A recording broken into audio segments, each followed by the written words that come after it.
You felt it, that sudden electric sensation that what's happening right now has happened before. The room, the conversation, the exact angle of light through a window, all of it impossibly familiar. You freeze. Your heart does something strange, and then, just as quickly as it arrived, it's gone, leaving you standing there, slightly unsettled, asking yourself, what just happened to my brain? That feeling has a name the French gave us, déjà vu, already seen, and for centuries it lived in the territory of the mystical, proof of past lives, according to some, a glitch in the simulation, said the internet, a message from another dimension, whispered the conspiracy forums. But here's what neuroscientists have actually discovered, and it's somehow more fascinating than any of those explanations. Déjà vu is not a malfunction. In most cases, it's your brain doing something extraordinarily sophisticated. It's your mind catching itself in a lie, and that ability, that split-second error detection, is one of the most advanced cognitive functions the human brain possesses. Let's slow this down, because to understand déjà vu, you first need to understand how memory actually works, and it's nothing like what most people imagine. We tend to think of memory as a recording, a camera that plays back footage on demand, but the brain doesn't work that way. Memory is reconstructive. Every time you remember something, your brain is rebuilding it from fragments, sensory details, emotional context, spatial cues, all assembled in real time. And crucially, the brain has two separate systems running simultaneously, one that retrieves specific memories and one that generates feelings of familiarity. These two systems usually work in sync. You see an old friend's face, familiarity fires, and the memory retrieval system locates who they are. Seamless. But sometimes, just sometimes, these systems fall slightly out of step. Here's what researchers now believe happens during déjà vu. It unfolds in 3 stages, each one happening faster than conscious thought. First, something in your current environment, a scent, a spatial layout, the rhythm of a conversation, activates the perirhinal cortex, a region deep in the temporal lobe. This structure is responsible for generating that raw feeling of familiarity. It doesn't tell you what you've seen before, it just tells you that something feels known. Second, the hippocampus, the brain's master archivist, searches its archives for a matching memory, a specific experience that would explain this feeling. And here's the critical moment, it finds nothing. The memory doesn't exist, because this situation is, in fact, new. So now you have a paradox. The familiarity signal is firing loudly, the memory retrieval system is returning blank. And this is where the third stage happens, and where déjà vu becomes something remarkable. The frontal cortex steps in, specifically regions like the anterior cingulate cortex and the medial prefrontal cortex, areas associated with executive function, decision-making, and crucially, monitoring the accuracy of your own mental states.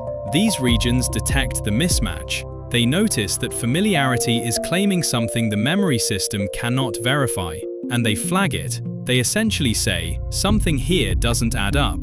Psychologists call this metacognitive awareness, the brain's ability to think about its own thinking, to audit its own processes in real time. And when neuroscientists have recreated déjà vu in brain imaging labs using clever memory games, inducing that sensation in controlled conditions, it's exactly these frontal regions that light up, not the memory centers, the monitoring centers, which means that déjà vu isn't just your brain misfiring, it's your brain catching its own misfire. That eerie feeling isn't the error, it's the error correction system working. Let that sink in for a moment. The unsettling, uncanny sensation you experience during déjà vu, that's actually a sign of sophisticated neural oversight. Your brain is performing a real-time fact check on reality itself. This reframes everything. About 2/3 of people have experienced déjà vu at least once, and the people who experience it most frequently, young adults, teenagers, and people in their 20s. For a long time, this puzzled researchers. Why would younger, healthier brains produce more of what seemed like an error? The answer, once you understand déjà vu properly, makes perfect sense. It's not that young brains are glitching more, it's that young brains are monitoring more effectively. The frontal cortex, the seat of that metacognitive oversight, functions at peak efficiency in early adulthood. Its error detection networks are sharp, fast, and sensitive. As we age, these monitoring processes become less efficient. The frontal cortex gradually loses some of that hair trigger sensitivity.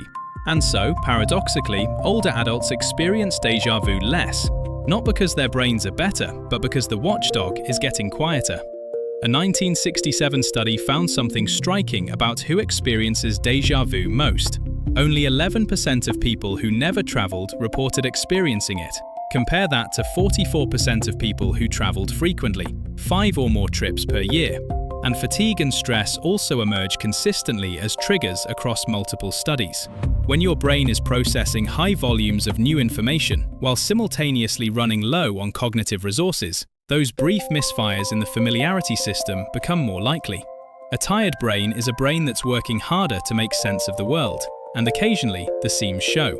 Now here's where the story gets darker and more important. Not all déjà vu is benign. There exists a pathological form, and understanding the difference matters. In people with temporal lobe epilepsy, déjà vu can arrive not as a fleeting half-second shimmer, but as an intense, sustained experience that lasts minutes, and crucially, as a warning signal before a seizure. The abnormal electrical activity that characterizes temporal lobe epilepsy can artificially stimulate the familiarity regions, triggering powerful, unrelenting déjà vu.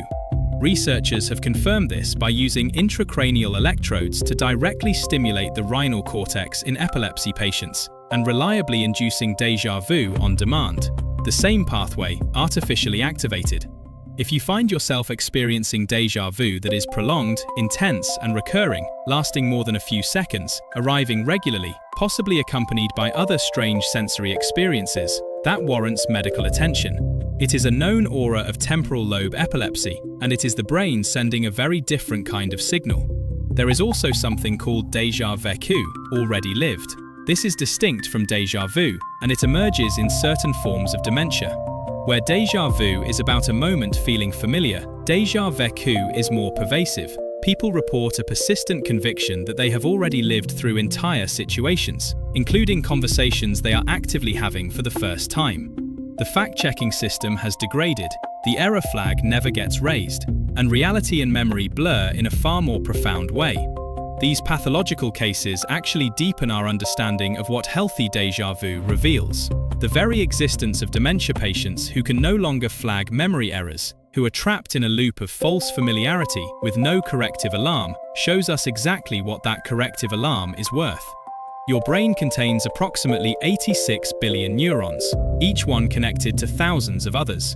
The processing that occurs between the moment you enter a room and the moment you perceive that room involves millions of computations happening in parallel. Sensory processing, pattern matching, memory indexing, emotional tagging, all woven together into a seamless experience of reality. Déjà vu is what happens when two of those threads briefly cross, when the familiarity signal outruns the retrieval system by a fraction of a second. A timing error at the intersection of perception and memory.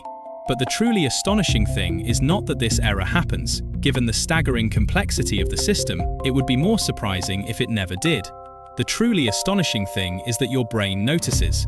In an age where we increasingly worry about cognitive health, where Alzheimer's research is a race against time, where we're learning that the seeds of dementia are planted decades before diagnosis, there is something quietly reassuring about this. The fact that your brain can catch itself, that it maintains a meta-level awareness sophisticated enough to detect its own inconsistencies, that it flags its own errors and lets you know, with that eerie electric feeling, that the monitoring systems are on.